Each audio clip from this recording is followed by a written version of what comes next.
എത്ര കാലമായിട്ട് നമ്മൾ സ്നേഹിതനെ കേട്ടിട്ടുണ്ട്. സുരേഷോട് സൂചിപ്പിച്ചാണൊക്കെ ഇങ്ങനെ ആത്മഹത്യ എന്നൊക്കെ പറയുന്നത് നമ്മൾ പറയും പെട്ടെന്നൊരു ദിവസം അയാൾ ആത്മഹത്യ ചെയ്തു. ഏറ്റവും വലിയ തെറ്റിദ്ധാരണ ഈ പെട്ടെന്നൊരു ദിവസം ആത്മഹത്യ എന്ന് പറയുന്നത്. കാലാകാലങ്ങളായിട്ട് ഈ മുങ്ങിപ്പോകുന്ന കപ്പലിൽ നിന്ന് SOS പോകുന്ന കണക്ക് അയാളുടെ സന്ദേശം പോകുന്നുണ്ടായിരുന്നു. ആ സന്ദേശം വായിക്കാൻ പറ്റുന്ന ശ്രദ്ധയോ കേൾവിയോ നമുക്കുണ്ടായിരുന്നിട്ടില്ല. ആരും വിചാരിക്കരുത് ഒരു പ്രഭാതത്തിൽ ഒരാൾ പെട്ടെന്ന് ഇങ്ങനെ തന്റെ ജീവിതം ഈ കളി അവസാനിപ്പിച്ചെന്നല്ല. അയാൾ കാലാകാലങ്ങളായിട്ട് നിങ്ങളോട് പറയാൻ ശ്രമിച്ചിട്ടുണ്ടായിരുന്നു.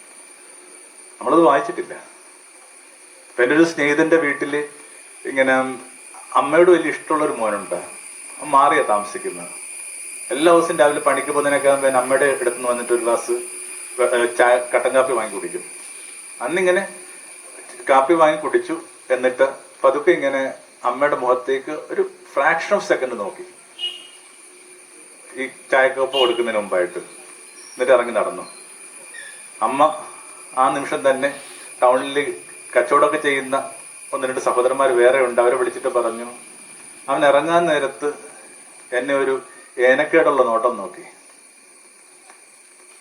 അവർ തപ്പിച്ചെല്ലുമ്പോഴേക്കും ഈ റബ്ബറൊക്കെ ഉണക്കാനായിട്ട് ഇടുന്ന ആ ചെറിയ മുറിക്കകത്ത് ഇയാള് ഓൾറെഡി തൂങ്ങി മരിച്ചിട്ടുണ്ടായിരുന്നു. ഈ SOS അല്ല ഭാര്യയോ കുഞ്ഞുങ്ങളോ അല്ലെങ്കിൽ സ്നേഹിതരോ സഹപ്രവർത്തകരോ കാണാതെ പോയ ഒരു SOS അമ്മയ്ക്ക് പിടുത്തം കിട്ടുന്നുണ്ട്. കുറച്ചുകൂടി ലിസണിങ് ജീവിതം അർഹിക്കുന്നുണ്ട്.